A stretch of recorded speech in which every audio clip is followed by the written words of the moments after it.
Mesdames et messieurs, bonsoir, bienvenue dans le journal de TV Tour Val-de-Loire. À la une de l'actualité de ce vendredi 9 septembre, la sécheresse guette en Indre-et-Loire. Après les pluies diluviennes de juin, cet été a été anormalement sec et les premières restrictions d'eau vont être mises en place dans les prochains jours. À Tours, l'homme violemment agressé place Velpeau lundi est mort des suites de ses blessures à l'hôpital. Le point sur cette affaire dans ce journal.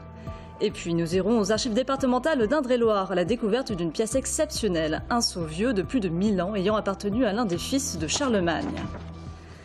Mais tout d'abord, avant de commencer ce journal, une très bonne nouvelle en provenance des Jeux paralympiques de Rio. Marie-Amélie Le Fur, la championne blésoise, a décroché sa première médaille d'or en saut en longueur.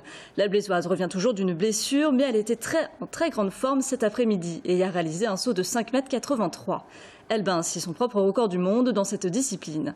Prochain rendez-vous pour Amélie Le Fur, l'épreuve du 400 mètres lundi. Tout d'abord, faut-il craindre une sécheresse en Touraine? Le niveau du cours d'eau baisse sensiblement dans le département et commence à inquiéter les autorités. Ironiquement, depuis les inondations de juin, il y a eu 10 fois moins de pluie dans le département qu'à l'accoutumée cet été. Le préfet d'Indre-et-Loire annonce les premières restrictions d'eau dans le sud de la Touraine à partir de lundi. Pourtant, la sécheresse se fait déjà sentir partout sur le territoire. Romain Delville est allé à Thilouze à la rencontre d'un agriculteur en grande difficulté.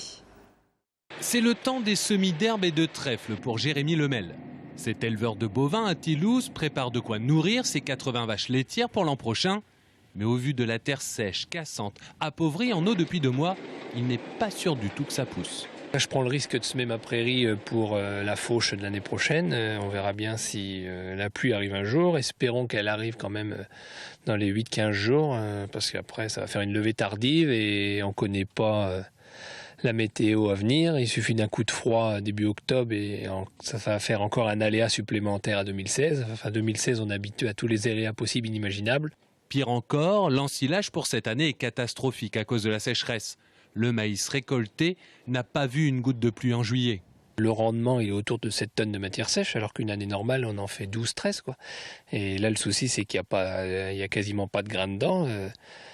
Donc c'est un manque d'énergie qui va y avoir dedans. Donc il va falloir acheter de l'alimentation extérieure pour combler ce manque de fourrage, quoi. Au centre Météo France de Parcé-Mélé, on a calculé 10 cm de pluie depuis le 1er juillet en Indre-et-Loire. En fait, il a plu pour de bon une journée le 4 août et des résidus par-ci par-là. En plus, on a connu des chaleurs, des températures quand même élevées, en particulier après passer le 15 août, autour du 15 août et puis fin août et même encore, hein, des températures qui sont très largement au-dessus des valeurs de saison, avec même des records au fin du mois d'août où on a quand même atteint les 37 degrés. Donc c'est sûr qu'avec des températures comme ça, bon, le peu de pluie qui est tombé a été très très vite oublié, quoi. Paradoxalement, de septembre 2015 à août 2016, c'est-à-dire l'année hydrologique qui intéresse les agriculteurs, il est tombé au total la même quantité d'eau qu'une année normale. Mais c'est le rythme trop de pluie, pas de pluie, qui a tant nui aux cultures. Alerte à la bombe à la gare de Tours, la deuxième en l'espace de 2 jours. Une valise abandonnée dans le hall a entraîné la fermeture de la gare depuis 15 heures. Les démineurs de La Rochelle sont attendus sur place.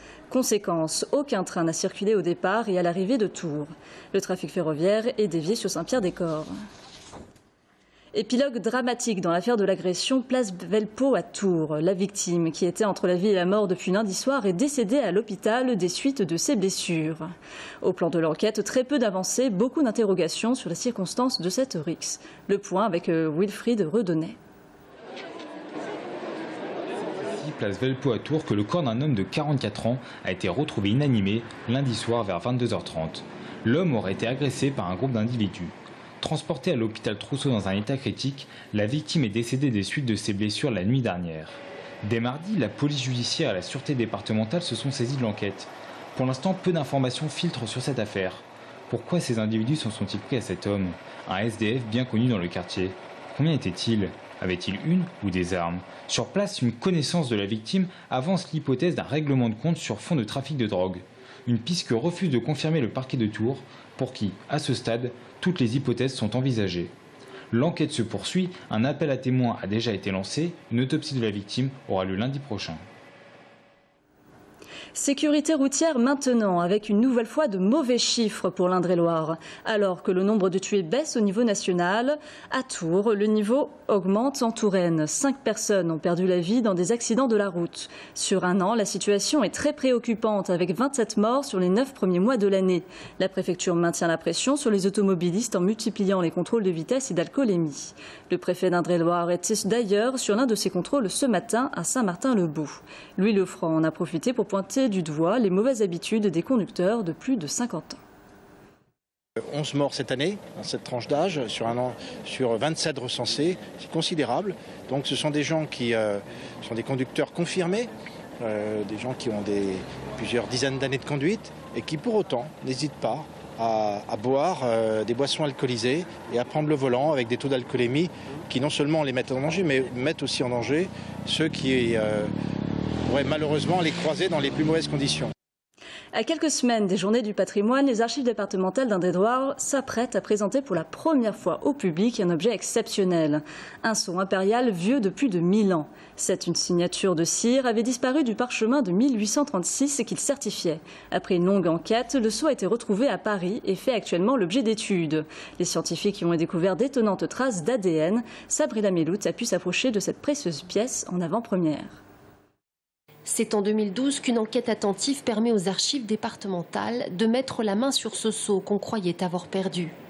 Le sceau de Louis le Pieux se trouvait en fait aux archives nationales à Paris, où il avait été mis à l'abri durant la Seconde Guerre mondiale, sans être inventorié.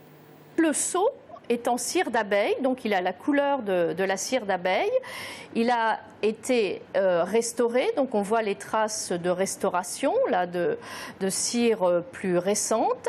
Il représente Louis le Pieux en empereur romain vu de profil, et autour de ce buste se trouve l'inscription en latin Christe protege Ludovicum Imperatorem, au Christ protège Louis empereur.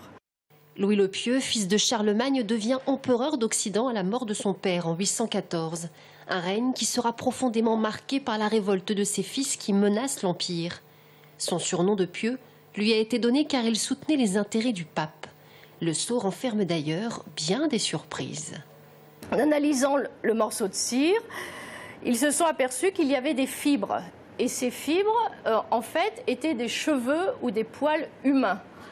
Et comme le sceau, à l'époque, n'était pas encore fixé sur la charte, l'analyse était beaucoup plus facile. Mais le sceau de Louis le Pieux, lui, comporte des poils d'animaux. Un élément qui suscite de nombreuses interrogations. Le 18 octobre prochain, un colloque sera organisé au conseil départemental pour confronter le point de vue des scientifiques.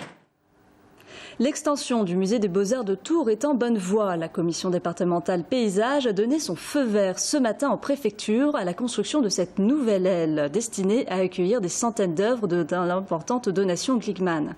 Reste maintenant à accueillir l'accord du ministère de la Culture. En cas de réponse positive, le permis de construire sera déposé à la fin de l'année. Le projet, un bâtiment de 1000 m² sur 2 niveaux, est totalement financé par le donateur.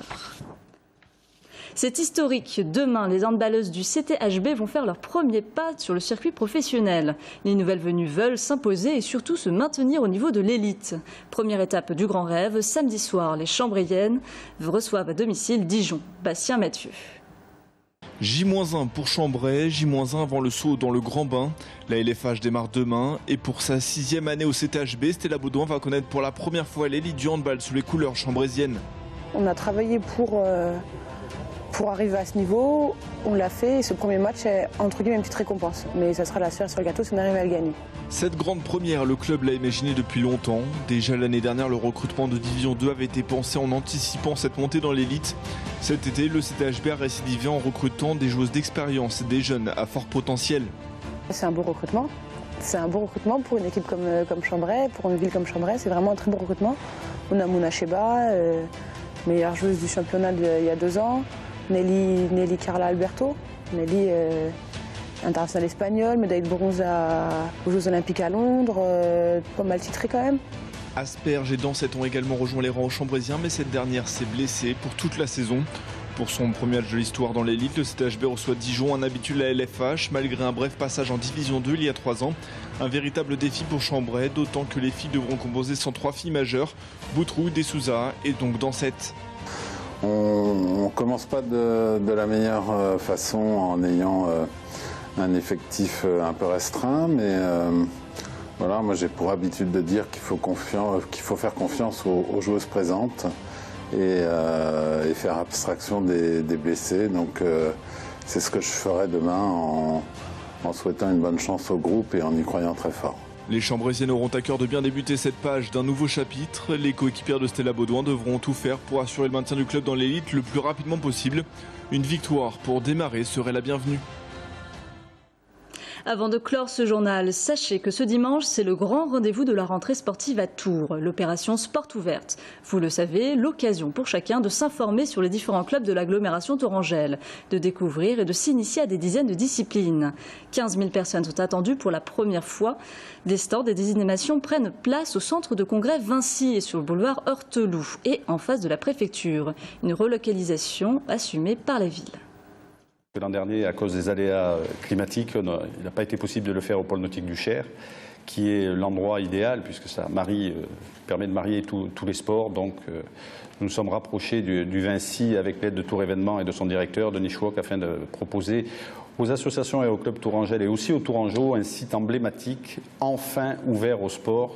Après que ça soit pérenne ou pas, je ne sais pas. Je ne pense pas qu'on le fera tous les ans au Vinci, bien évidemment, puisque ça a un coût. Tout de suite, restez sur notre antenne. Nous allons parler de commerce au centre-ville de Tours avec mon invité au programme, les attentats, la sécurité et l'animation au centre-ville.